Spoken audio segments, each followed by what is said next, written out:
Heavenly Father, we come to you in this hour, asking for your guidance and protection to our virtual gathering today. We thank you for the gift of life, the gift of family, the gift of work, and the gift of friendship. We thank you for this great opportunity to bring us together in this session as brothers and sisters. Bless the committee, the facilitator, and the attendees of this gathering. May we continue to value and appreciate the true essence and meaning of life with the help of your grace. And as we go along to our discussion today, we humbly pray that you would deepen our understanding. Lord, enlighten us and give us wisdom every day. Forgive us for our shortcomings and remind us to always be mindful of the things we do in life. We offer our life and our decisions to you, O Lord. May this gathering today create a memorable experience and a fruitful outcome. We ask this through our Lord Jesus Christ, our Redeemer and our Savior. Amen.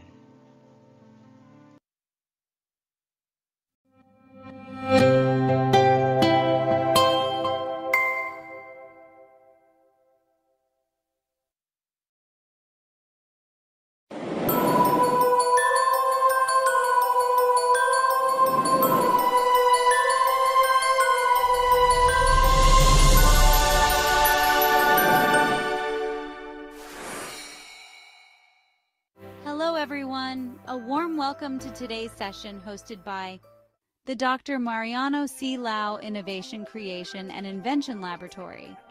Here at the Dr. Mariano C. Lau Lab, we're passionate about promoting lifelong learning and innovation. Our Saturday seminars empower you with the latest knowledge and skills to thrive in our ever-evolving digital world. We're excited to dive into today's session with you.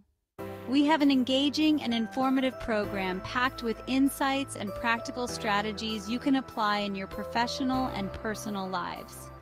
Let's embrace this opportunity to learn, share, and grow together. Without further ado, let's meet our speaker for this afternoon.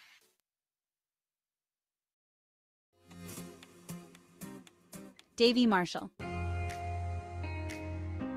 Marcial, a full professor at Silliman University, is celebrating his 20th year with the institution. He formerly served as the Dean of the College of Computer Studies at Silliman University, Philippines. He is a technical committee member for IT education at the Philippine Commission on Higher Education. Additionally, he serves as the executive director of the Asian University Digital Resource Network. He has held prestigious roles such as the president of the Philippine Society of IT Educators and Vice President of the Filipino Learning Society. Dr. Marshall is also a board advisor for the Computing Society of the Philippines Special Interest Group on Information and Computing Education. He is the founding executive director of the Association of ICT in Dumaguete and Negros Oriental that makes Dumaguete as one of the BPO destinations in the country. His achievements include being awarded the second-place finalist in the Philippine DigiBayani, or Digital Hero, Award for Digital Literacy in 2015. He has received the Most Productive Faculty Award from Silliman University in 2015 and 2020, contributing significantly to the university's digital transformation. He was also awarded the 2022 eLearning Forum Asia Award for Community Outreach. He led a project on combating information disorder, which resulted in Silliman University achieving 72nd place in the World University Rankings for Innovation in the Social Responsibility category in 2024.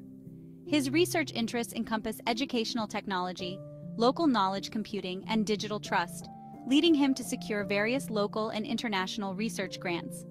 As a United Board Fellow, he completed a postdoctoral certificate on leadership in higher education from Boston College, USA. Presently, Dr. Marshall is the founding director of the Mariano C. Lau Global Studies Center of Silliman University. During his directorship, he authored the university's AI Integration Framework and the university's Innovation Framework. Dr. Dave Marshall participated in the 2023 UNESCO's Regional Experts Meeting on Generative AI and Education in Asia Pacific in Bangkok, Thailand.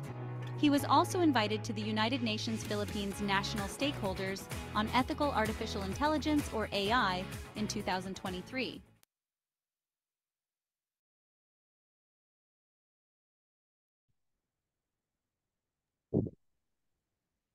Good afternoon, everyone. Welcome to our free online seminar, Building a Skills Portfolio with Micro Credentials, organized by the Dr. Mariano Silao Global Studies Center in partnership with the ICL Technology Laboratory of Silliman University.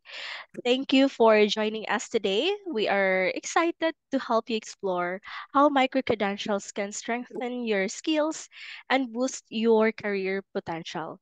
To officially start our session, we are honored to hear from the director of the Dr. Mariano Silao Global Study Center, Dr. Dave E. Marshall. Dr. Dave, the virtual floor is yours.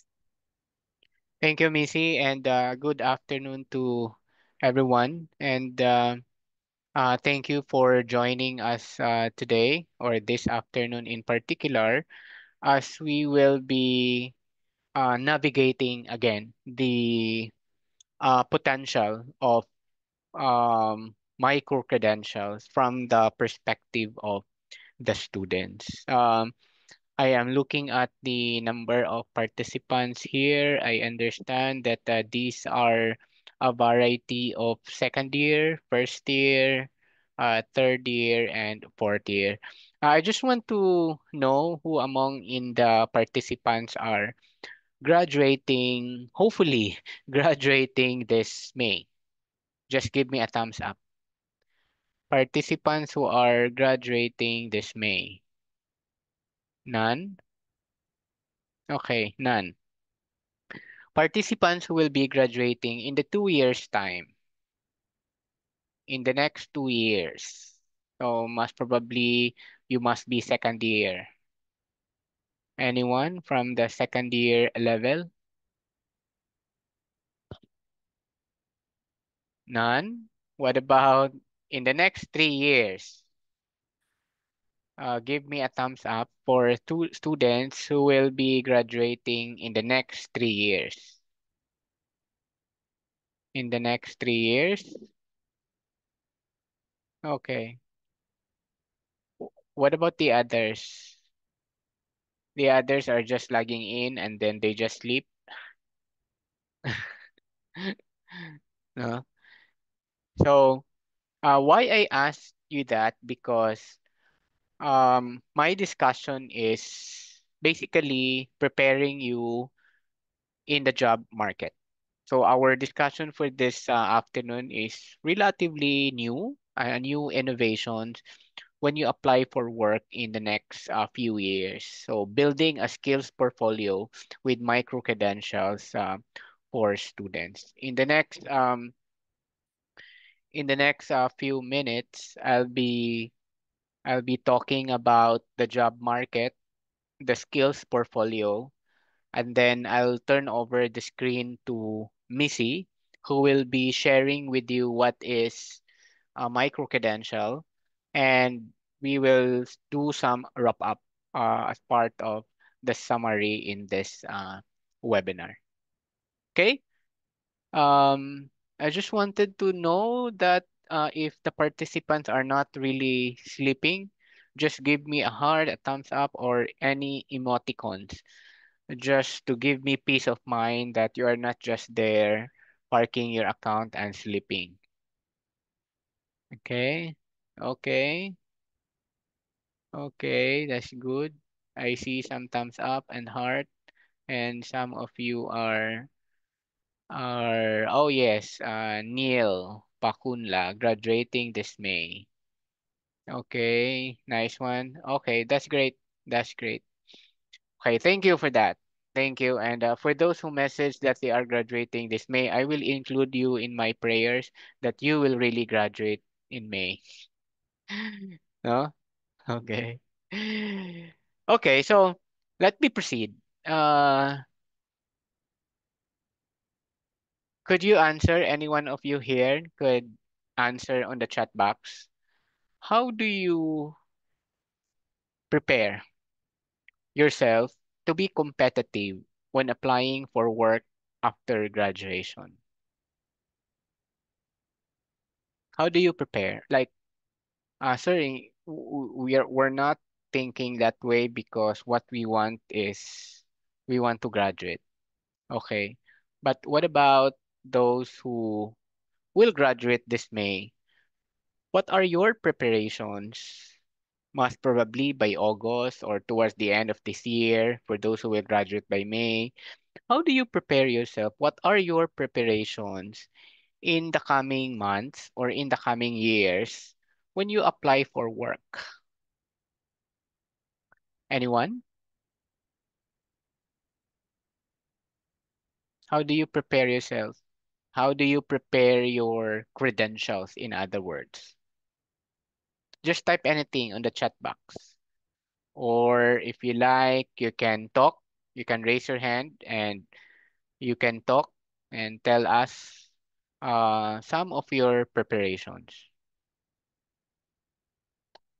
Can I call Neil?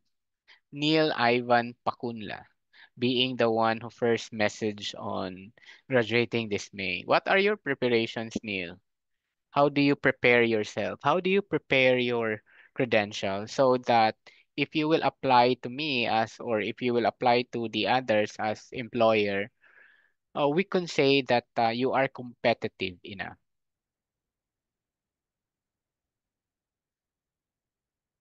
Anyone? Don't be shy. Accumulating projects to put on resume. I like it.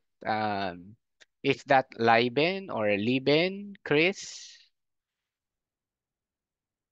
Okay, that's good. Accumulating projects. So most probably, Chris is referring to school projects, no, school projects, or perhaps he is doing some part-time jobs, most probably online, so that he can put those projects of him in his resume. What else? Who else would like to share? What do you do, or how do you prepare yourself? Because this is really true. That is really correct. Most probably some of you say, I just have to make sure that I um I am having good grades so that when I apply for work, employers will look at my grade. Most probably some of you will answer, well, studying at Silliman or to any other prestigious prestigious school, it's already a preparation. That is why our parent is sending to Silliman or some other prestigious school because that is a preparation towards applying for a job. And that is also really true, no? Kenneth is also saying together with the Honey Grace, preparing skills, gain more experience. And how do you gain experience if you are a fresh graduate? For example, you will graduate in May and then you will apply in August. Do you think you can get experience to that? Maybe coming from your internship. Yes, that is correct. Neil also is saying applying all the lessons that they learned. How are you going to apply all those lessons? How are you going to tell to your employers that you were able to apply the lessons you gained from the classes? How are you going to document all of this to be ready to be competitive? Those are some of the questions that you think as early as now, even if you are a fourth year or a first year who will be graduating this month, next year, or in the next 4 years.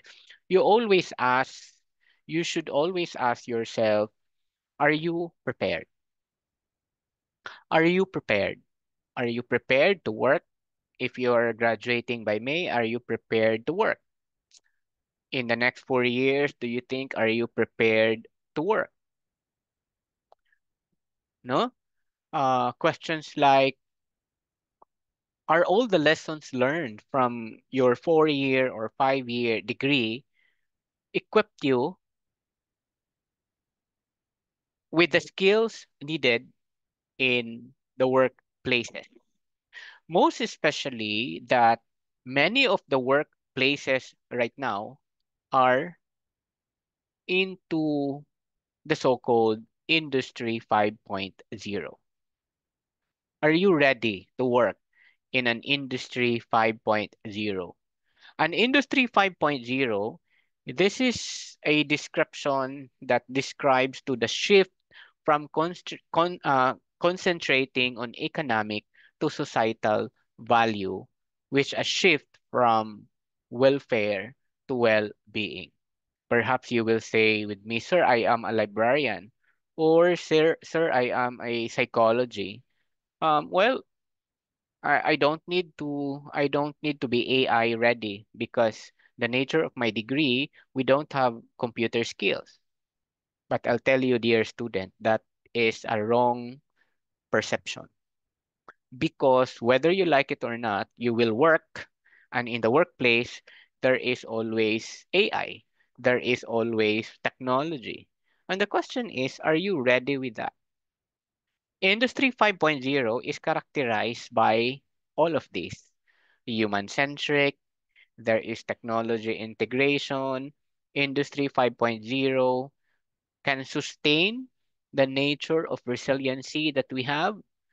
You always work with data. That is why Industry 5.0 is characterized by data analytics.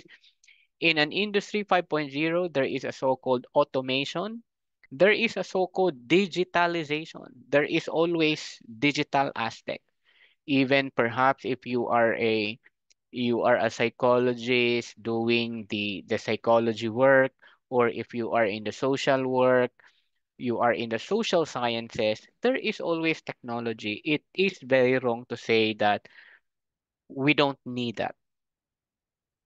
An Industry 5.0, this is also characterized by the presence of circular economy. Circular economy, this is where everything is in enterprise and everything is connected, from application down to distribution of information to your supplier, and everything is connected. Customization, that a company process, company data, project management is easy to customize. And last but not the least, an Industry 5.0 or a workplace in the recent time is the so-called cyber physical. That means that the organization that you will be working in the future is always connected to the internet. And if that is always connected to the internet, there is always technology. And the question is, are you prepared with that? Is your degree program prepares you to work in a company or an industry that is characterized by 5.0? I attended a seminar in Macau last year, and one of the companies, LinkedIn in particular, I think you are familiar with LinkedIn. LinkedIn in particular conducted a global study, and that they said that the age of AI has changed the game from jobs to skills. What does it mean? They're not looking for job applicants. They are looking for skills equipped applicants. To further explain that, before they look for executive, the manager to handle so many tasks, no? They look for a one person that has a complete competency. Right now, that is totally different. They're just simply looking task specific person. LinkedIn also said that the skills needed for jobs are expected to change in at least 72% in APAC, that means Asia Pacific, no? In 2030, which is accelerated by the rapid development in AI. What does it mean? The job available today will be changed in 2030, will change in 72% change. So when you say they need a they need, let's say for example, a cataloger, that description of cataloger, there's gonna be a new, more than almost 100% change or new in the specific role. That is how they define job skills and employment in 2030. What else? LinkedIn also emphasized that beyond AI skills, people and soft skills, which only humans can perform, are still or more important than ever in the age of AI. And that is the key differentiator in employability. What I am trying to say with this is that yes, technical skills are needed regardless of your degree, regardless of your discipline. But people and soft skills are also very, very vital. Among these, the people skills also are changed from the lens or from the perspective of artificial intelligence. Before, when I was the dean in the computer studies, I always emphasize people skills such as teamwork. But right now, it's not just simply teamwork, but it's called team management. You just you work with a team, not just simply working with a team, but you have to manage yourself to be with the team. Why? Because that is driven. The changes of that kind of skill is driven or accelerated or affected by the age of artificial intelligence. Among the top 10 people skills include design thinking, operational excellence, analytics, problem solving, strategic thinking, team management, cross team collaboration, self learning, communication ethics, and mentoring. Question: do you have this in your program? Do you have this in your degree? Do you know your institutional graduate outcomes of Silliman? Do you know what is the expected outcome when you graduate? Because you enroll BLIS, Library and Information Science, it is not enough that you know that you will become a librarian. But what specifically, your specific skill? And that is very, very important for you to be ready to work in an industry or in a company that is driven by artificial intelligence. So, from the top skills, let me share also from the World Economic Forum the top 10 skills. This is just an articulation of what LinkedIn is telling us, which includes analytical thinking and innovation, active learning and learning strategies, complex problem solving, critical thinking and analysis, creativity, originality and initiative, leadership and social influence, technology use, monitoring and control, technology design and programming, resilience, stress tolerance and flexibility, reasoning, problem solving, and ideation. Do you have the skill? Do you have the skill? I think if you're from Silliman, for sure you have the problem solving skill because that is one of the institutional graduate outcomes of the university. Self-management, it is embedded and articulate in the nature of the program. Working with people, yes, especially in the CCS that I know, because we always tell the students to group with others, you have to work with your classmates, and so on and so forth. What about for non-IT people, non-IT degrees? Do you have the technology and development skill? Take note that this skill is not for IT. It's not just simply for IT, but this is a global skill that is needed by industries, non-IT industries that are qualified or characterized by Industry 5.0. And that, my question is, do you have the skill? On the other side of the screen, I also showed to you the in-demand hard skills, specifically data design, or data science and cloud computing, AI, machine learning, big data, digital marketing and strategy, process automation, business development, digital transformation, information security and cyber security, software and application development, Internet of Things. Again, let me emphasize that it is not only for IT.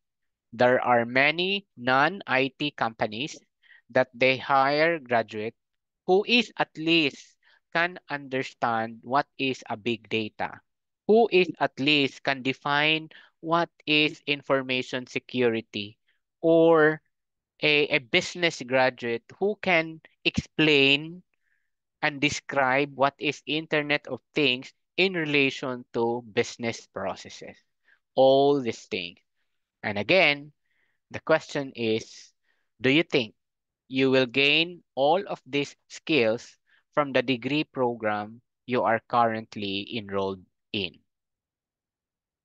You can now chat again and answer the question.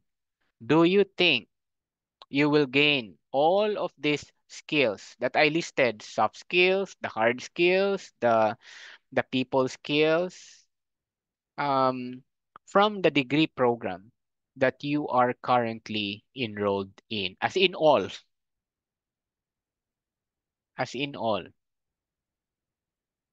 Who can answer? Don't be shy. Do you think? What do you think? It's just a yes or a no.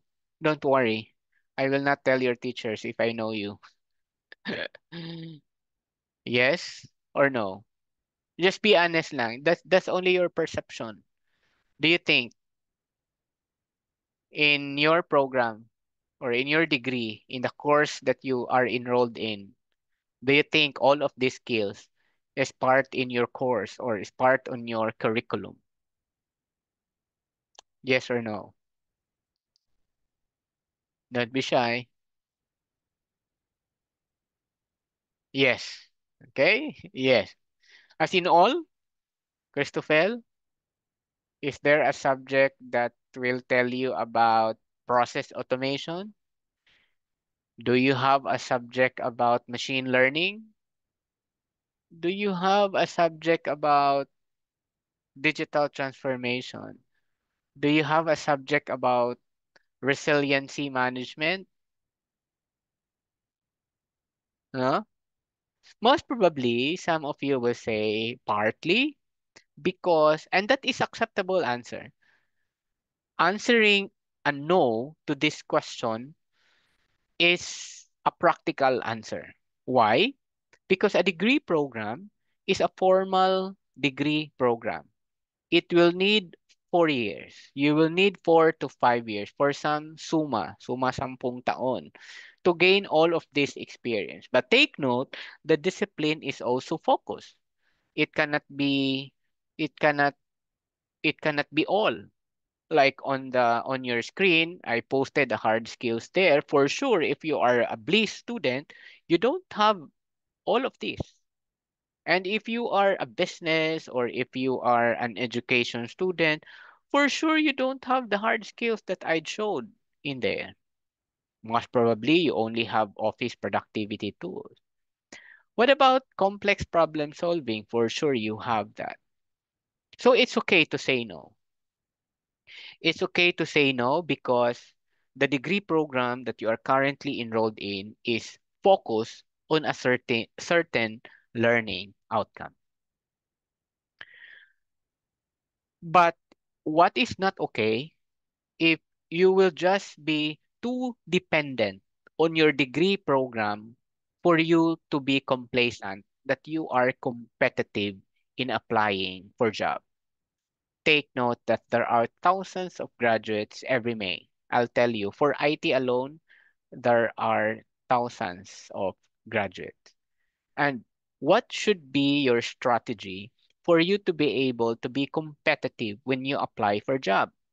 Well, of course, very basic because you are coming from Silliman or any other prestigious school. It's just so easy to apply for a job. But what if there is this guy or an applicant not from a prestigious school but accumulated a lot of skill because the applicant has a portfolio of his skill, because the applicant is very familiar with the different strategies to stand out in a competitive job market. There are many, but for this afternoon, I will only present to you key strategies, two key strategies to stand out that will help you boost or prepare you in the job market when you graduate or after graduation. The first one is creating a portfolio showcasing relevant projects. So it's correct that some of you said gain more experience, have more projects, and etc. You know what? Your class project, don't just ignore it when you submit. When you submit, collect it, put it in a web, put it on a certain online repositories, and then you can showcase. You should highlight your best work in an accessible professional portfolio. You can look at how to create a portfolio. The easiest one, LinkedIn mentioned that a portfolio website is very helpful. You can click and drag. There are many website builder that you don't need to enroll in IT to create your own website. It's just simply customizing, dragging, clicking, and then you can create your portfolio. There are many guides that you can look at online. In other words, in a basic or in a layman explanation to this, all you have to do is to just put in one portal, one repository, all your projects, all your skills that you have, and all your activities that you are done when you were a student or when you are a student preparing for job in the future. That's the first. But next question is, sir, what to put in our portfolio? Are we going to put there if we have an essay, if we have an essay project, can we put in there? No, because those are not skill related. You have to put what you are going to put or include in your portfolio are skills that I mentioned. Like, are you a team management? Are you a team worker? Are you do you have skill in AI, in data management? So obviously, if you are in education or if you are in an IT, you don't have that, right? Because you don't have classes to that. Obviously. So you have nothing to showcase. The solution to that is one of our participants said attending seminar, attending training. That is really correct. But what is the trend today is what we call um, upgrading or upskilling in high demand areas. You have to attend more training, be current with the industry trends and new skills, focusing on skills development. And the next question is, how are we going to continuously upskill all those high demand areas? High demand areas are those skills that I'd mentioned. How? That is really the question. How are we going to acquire all of those skills? Kasi sir, we don't have that in our syllabus. We don't have that in our curriculum. I am a PT student and the hospital is looking for a PT graduate who is very familiar with cloud computing. But what is cloud computing for PT? It is only very little time. So how are we going to equip ourselves with this high demand skill?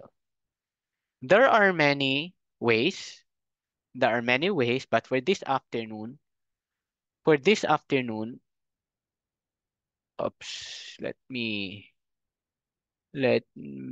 sorry for the interruption. I accidentally click escape. Hold on. Where's the Okay.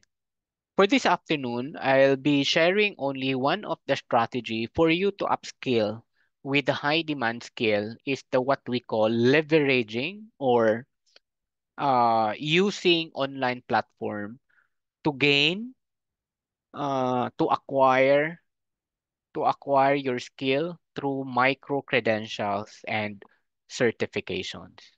When we say micro credential, it's like attending a workshop. It's like attending a seminar. But what is the highlight of micro credential is they will provide you certificate that you were able to perform a specific skill to that skills needed in the industry. To help me explain of what is micro credential for you to be able to upskill yourself, let me turn over the screen to Missy, who will be talking to you about what is a micro-credential, what are the benefits of micro-credential, what are the different types of micro-credential, and what are the different platforms where questions like where you can get those training that has micro-credential. Missy, take it away. Thank you for that, Sir Dave. Hello, good day, everyone. So, today we are going to talk about a topic that's reshaping the way we learn and build our careers. So, let me just share with you my screen. All right.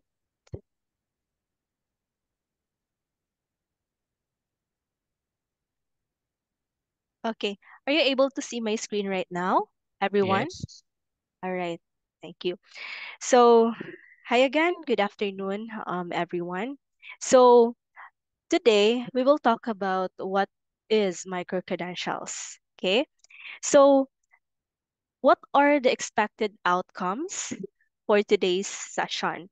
So, in this session, we will discuss about what micro credentials are, their benefits, the different types platforms that are available online, and also I will be discussing the Silliman online open online courses or SOOCs. All right, so let's begin. So now let me start with a simple question. Okay, have you ever learned a new skill online?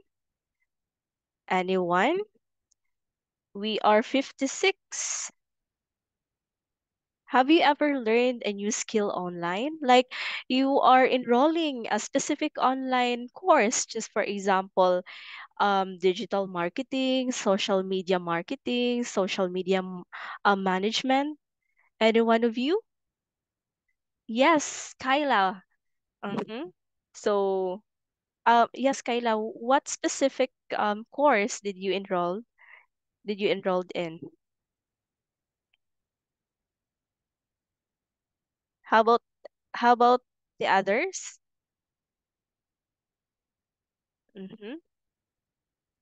So I think Kyla is the only one who have enrolled in an online course.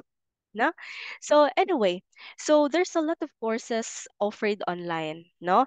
Well, that is an example of how micro credentials that are changing education and career growth. So what is micro credentials? Okay, so from the word itself, micro. So micro credentials, what is micro credentials? Micro credentials are bite-sized certifications or badges that demonstrate specific skills or competencies. So micro credentials are small, focused, and focused certifications or badges that showcase specific skills or competencies, because unlike traditional degrees that cover broad subjects, micro credentials focus on a particular skills, such as, for example, no digital marketing, data analytics, or AI, or artificial intelligence. So what are the key features of micro credentials? Micro credentials, no, they are bite-sized certifications. They are short and flexible. They are skill focused. They are recognized by employers. So let me talk about the benefits of the micro credentials. What are the benefits of a micro credentials? First is flexibility and accessibility. No, micro credentials are a game changer. It's because here's why: they are typically self-paced and available online. So this means you can complete them at your own convenience. You can complete them anytime and anywhere. So whether you are outside the countries right now, so you can complete them as long as you are available to complete them, because it is a self-paced. The next one, micro credentials are focused learning and skill development. So they are focused on a specific skill or topic. So instead of covering general topics, they provide targeted knowledge. So this means if you want to learn specific skills or knowledge, micro credentials is for you. No, you can enroll. You can enroll. Micro credentials courses are designed for real world applications, so making them highly valuable. So that's why micro credentials are focused learning and skill development. So the next one is it enhances employability and career prospects. It helps the professionals stay updated with the latest industry trends and technologies. So employers nowadays, students are recognized micro credentials as a proof of your expertise. No, so it really helps professionals to stay updated with industry trends. Micro credentials give competitive edge in job applications and promotions. Why? It's because they highlight practical and in-demand skills. The next one, what are the types of micro credentials? No, if you are asking, yes, we have already the benefits, but what are the types of micro credentials that we get? No, after enrolling this specific course. First, we have the digital badges, the certificates, and the nano degrees. Let's differentiate these three types of micro credentials. Sorry. All right. First is the digital badges. The first type of micro credentials, again, is a digital badges. Digital badges is a visual representation of achievement, usually earned online. So if you are familiar with LinkedIn, no, so you can display this specific digital badges that you get from other sources of organization you have enrolled in, no?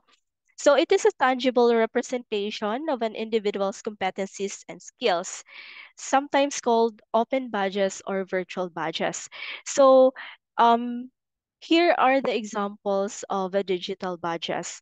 So later on, I will be discussing the Silliman Open Online courses, wherein you can get a digital badge after you enrolled in and after you completed all the tasks and activities. No? So what is a certificate looks like?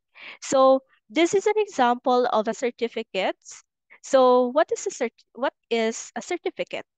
Certificate is a formal document that proves the completion of a short course or training. So of course, you'll get a certificate of completion once you are completed all the tasks and all the activities. So there is title course that you have enrolled in and how many hours. And also there is a rate, no, a certificate number. So this is very important for a certificate, no? So next is the nanodegrees. What is nanodegrees? Nanodegrees is a more comprehensive set of courses that covers a specialized covering specialized field. So nano degree is very different from diploma and degree. So nano degrees are a set of courses, no? So for example, in Udacity, so there's a lot of nano degrees coursework they offered. So these types of micro credentials allows you to get the best fits of your um of your of your what you have intended to get this specific skills, no? So what are the platforms that offers micro credentials? So we have online learning platforms. There are many platforms, students, where you can earn micro credentials, no, depending on your interest and career goals. So online learning platforms, it provides courses from universities, businesses, and industry leaders. So one of the example that offers micro credentials through online are Coursera. So if you are familiar with it, no, edX and also Udemy. So they offer certificates of micro credentials. The next one is the professional associations and organizations. So this platform also offers certifications that tailor to specific professions. So one of the example here is the PRC, wherein they offer certificates that tailored with specific professions. For example, for teacher, no, engineers, and etc. And also, one of the example of professional associations and organizations as well is the TESOL and TEFL. So they offered English teaching certifications. The last one we have here, the employer provided training program. So these platforms, so the company you are working in, so they offer internal training, no, with micro credentials. So many of these platforms offers free courses, no, with an option to pay for a certificate, because other platforms enable for you to get the certificate, you need to pay for the certificate, no? So making it more cost effective way to learn. Yes. Okay. So this is the SOOCs. So what are SOOCs? SOOCs are Silliman Open Online Courses. So we have here, this is the version of Silliman University, no? Version of MOOCs, the Massive Open Online Courses, no? So what makes SOOCs unique, no? What makes SOOCs unique? So SOOCs, the content is sourced from CHED, PAYAC, and UBCHEA. It is specifically designed for the Philippine education setting, and also it is rooted in Christian values, making it unique from other global MOOCs. Okay, so SOOCs are an excellent opportunity for students, teachers, and professionals to gain valuable knowledge for free. How are SOOCs developed? Okay, SOOCs develop so SOOCs are designed using a micro-learning approach. So meaning they are short and focused. So it is typically 6 to 18 hours of content, no? So they are gamified. It uses interactive tools to boost engagement. And it is asynchronous, where you learn at your own pace. Like there is no fixed schedule. So if ever you want to learn today, like in 1 to 2 hours, you can learn, no? Because it is a self-paced, no? Then next, what is the format of SOOCs? Okay, the format of SOOCs, includes video lectures and PowerPoint materials. So there is also quizzes, 10 to 20 questions with automated checking, and also there is a performance task that assessed by instructors. Of course, our instructors will check all the completed activities, no, not just have like, okay, 100% na lang ni, or something like that. So we have instructors to check all your performance tasks. So by completing a SOOP, learners develop real-world skills in an engaging and instructed way. So this is a virtual classroom looks like. So if you are going to enroll with our SOOCs, these are the list of courses we offered. Okay, so how how can we get this SOOC, or um after completing a SOOP, what are the certificates that we will attain at the end? Okay, so after completing a SOOP, you can receive certificates. Okay, you can receive two certificates, either, no, either. First, we have the certificate of completion with skill badge. So in order for you to get certificate of completion with skill badge, you need to achieve at least 80% or above on all of the assessments. So once you are completed all the tasks and achievements, I mean activities, you can get the certificate of completion with skill badge. However, if you if you've got 80% below on all of the assessments, you'll get certificate of completion but without badges. Okay? So you achieve below 80%, you have participated in all forums and all the activities, so you can get the certificate of completion without the skill badge. So it can still be used for professional development, and also you are still students pa. So of course, these micro courses can really help you in applying jobs in the future. So I encourage all of you to enroll in Silliman Open online courses, no? Because it is definitely a free courses, no? So Silliman University is continuously expanding its SOOC, but this is the future topics, no? The AI and teaching and learning, digital tools for research, AI and research and ethical use of AI. So who can enroll in SOOCs? Ma'am, I am still a student. Can I enroll in SOOCs? Yes, anyone, students, teachers, staff, alumni, and lifelong learners can enroll in SOOCs. Is this free, ma'am? Like, what if we want that certificate? Of course, this is free. Okay? Absolutely, it is free. It is completely free. Okay? Can a learner enroll in multiple SOOCs? Yes, you can enroll all of the micro courses offered by Silliman. No? So, ma'am, what if I want to enroll in this specific course, then like all of it? Yes, you can. No? There is no limitation. No? There is no limitation. So SOOCs, sorry. Okay, so SOOCs are designed, or SOOCs are, for a while, nawala ako ang kuan. Uh, my Okay, so to summarize, micro-credentials are shaping the future of education and career development.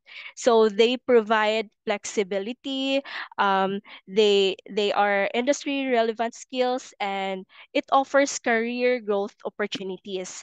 So SOOCs at Silliman University are an excellent free learning resource.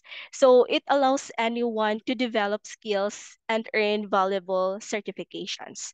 So I highly encourage encourage everyone to explore and enroll in SOOCs to start building your micro-credential portfolio today. So that's all for me. Thank you so much, Sir Dave.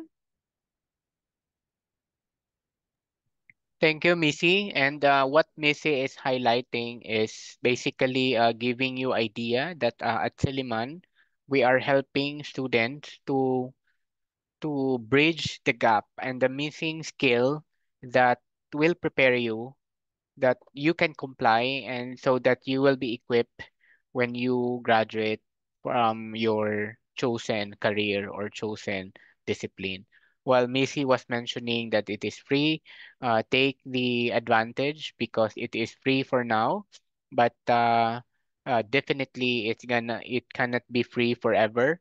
There will be formal micro credentials in the future that will require certain registration fees as we go along into stackable, meaning uh, those can be credited to your degree program.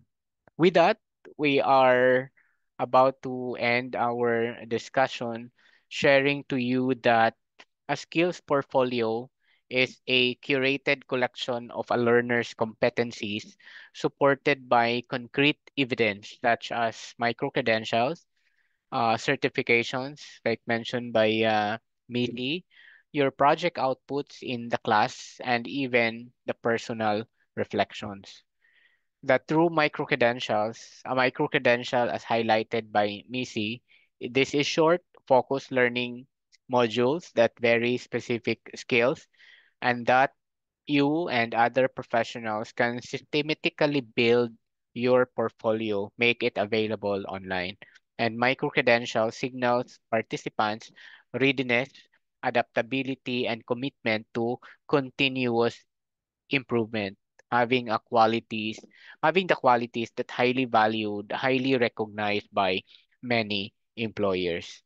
Having the micro crest or micro credentials is an approach not only demonstrate mastery of Industry 5.0 relevant skills, but also serves as a powerful tool for you to stand out in the competitive job market. Take note that what I am trying to say, what we are trying to say is having the diploma of your degree program is not anymore enough.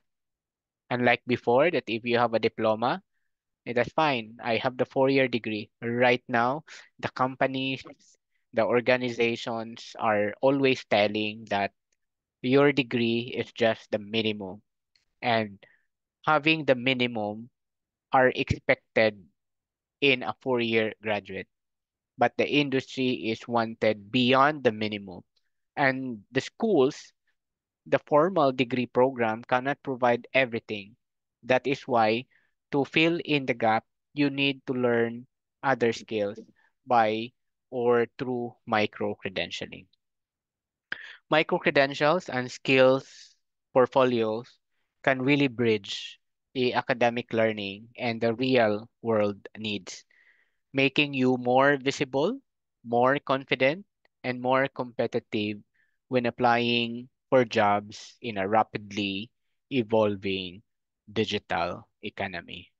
With that, we end our discussion this afternoon because this afternoon talks about micro credential, bit size, short, and we tried our best that we will going to make this webinar in a short manner.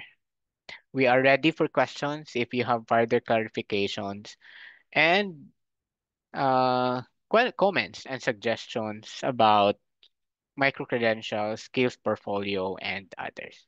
If you have questions, feel free to type in the chat box. If you feel that your question is not for public consumption, you can direct your message either to me or to the other speaker, Ma'am Missy.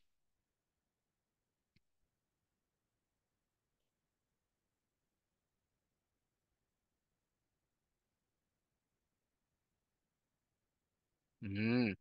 So there is a question. This is a very good question. Good afternoon. If I have a question about the SOOC, if a student did not get the skill badge, is it possible to retake the course? Yes, it is possible to retake the course, but when the course is when the course is still open, obviously you can retake it. I mean, you can continue it, but you cannot backtrack.